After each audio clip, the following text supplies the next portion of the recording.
Happy Makar Sankranti guys. आप लोगों को मकर संक्रांति की हार्दिक शुभकामनाएं। आज है 14 तारीख, तो वहीं सुबह उठ के सारा काम वाम किया। उसके बाद मैंने पूजा वूजा कर ली है। A few moments later.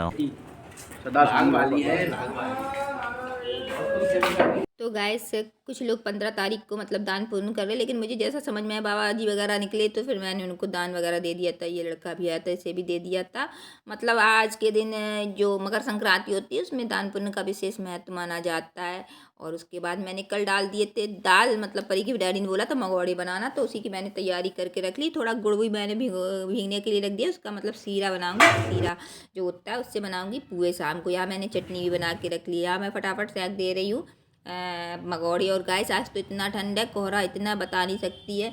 मतलब आज तो मतलब रोडों पे कुछ भी नहीं दिखाई दे रहा, बहुत ही कम लोग निकल रहे हैं।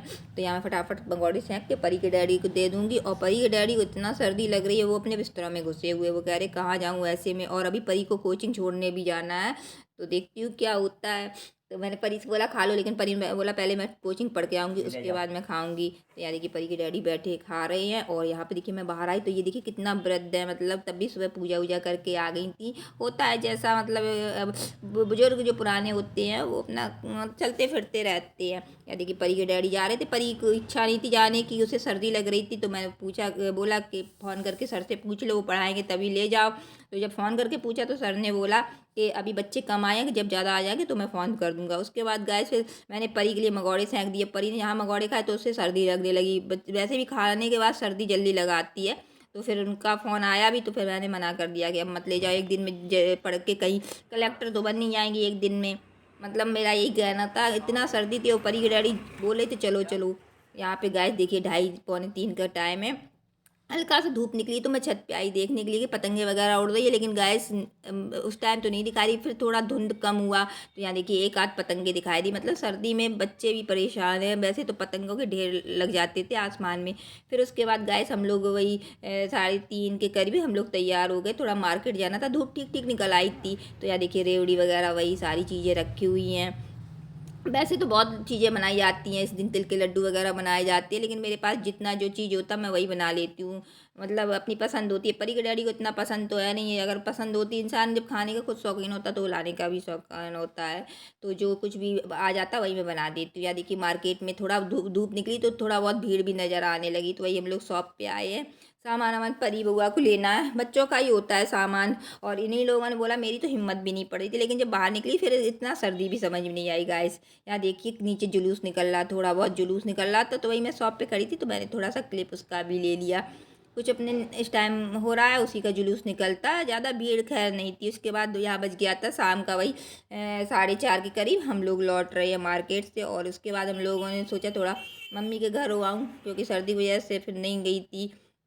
और बउआ को भी टाइम नहीं मिलता है, कॉलेज की जाती है। तो फिर बउआ भी बोली कि चलो मैं भी घुमाऊँ, वैसे भी कम जा पाती हूँ नानी के यहाँ। यहाँ रास्ते में देखिए कितने छोटे छोटे पिल्ले, मतलब जानवर भी सर्दी की वजह से परेशान है। थोड़ा उनको धूप लग जाती तो अच्छा लगता। यहाँ हम लोग घर पे आ चुके हैं। मम्मी के तो वही चाय वगैरह चल रही थी, बउआ खा रही थी। A few moments later. तो गाइस 5:30 के करीब मैं अपने घर से लौट गई। फिर थोड़ी देर बैठी अपने, उसके बाद बज गया यहाँ 7:30 के करीब। तो वही मैं पुए सेक रही थी, परी की डैडी आ गए तो मैंने सोचा गरम गरम पुए अच्छे लगते हैं। वैसे सर्दी में खैर बाजा पुए तो ठंडे भी अच्छे लगते, लेकिन मैंने सोचा कि पहले गरम ही गरम सेक दूँ, और मुझे गरम ही गरम अच्छे लगते। तो वही मैं पुए सेक रही हूँ हाथों से। मैंने इनको थोड़ा सा गोल गोल कर लिया। वही मैंने सीरा मिला के आटा गूँथ लिया था। कुछ लोग इसमें तिल भी मिलाते हैं, लेकिन मैंने तिल नहीं मिलाया, मैं सिंपल तरीके से बना रही हूँ। और गाइस इसके साथ खाने के लिए दही रखा है थोड़ा सा। परी डैडी ने बोला वो दही खाएंगे, और थोड़ा सा चटनी रखी थी। बच्चों को ज़्यादा खाने की इच्छा नहीं थी, तो मैं बस फटाफट गरम गरम पुए निकाल दे रही हूँ। जितने भी हैं मैंने सारे सेंक लिए थे। और परी के डैडी वही रोज़ का रोज़ उनको आग जला के खाना होता है, तो वही मैं उनको देने जा रही हूँ। यहाँ ये गाइस अगले दिन मॉर्निंग का टाइम है, यानी कि 15 तारीख का गाइस। तो यहाँ पे उन्होंने बोला था कि मतलब मेरे लिए करायल बना देना, तो दाल मैंने बचा ली थी, तो उसी के लिए मैंने छोटे छोटे से मगौड़े सेंक लिए। यहाँ पे वही मसाले वगैरह मैंने पीस लिया है, प्याज लहसुन धनिया वगैरह मैंने पीस के। और यहाँ देखिए मैंने नमक सॉरी जो कढ़ाई में ऑयल डाल दिया, उसमें मिला दिया है सारा मसाला। जब ये मसाला तेल, मतलब इसमें मसाले में मैंने नमक मिला दिया है, हींग मिला दिया है। यहाँ देखिए मसाला तेल छोड़ गया, तो उसमें मैंने जो टमाटर प्यूरी बनाई थी उसको मिला दिया। उसको थोड़ी देर चुरा के फिर मैं इसमें मिला दूँगी पानी। और साथ में मैं मगौड़े भी डाल दूँगी, क्योंकि बाद में डालो, पानी चुरने के बाद डालो, फिर मगौड़े सॉफ्ट नहीं होते, टाइट रहती है।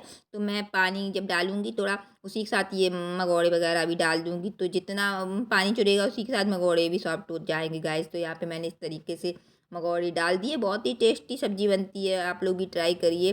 करायल बोलती है इसे, दाल का करायल बोलती है। तो यहाँ देखिए सब्जी बन के तैयार हो गया। मैंने मिला दिया इसमें थोड़ा सा धनिया, थोड़ा सा गरम मसाला पाउडर। तो चलिए गाइस, अब मैं यहीं करती हूँ अपने ब्लॉग का, मिलती हूँ नेक्स्ट ब्लॉग में। बाय।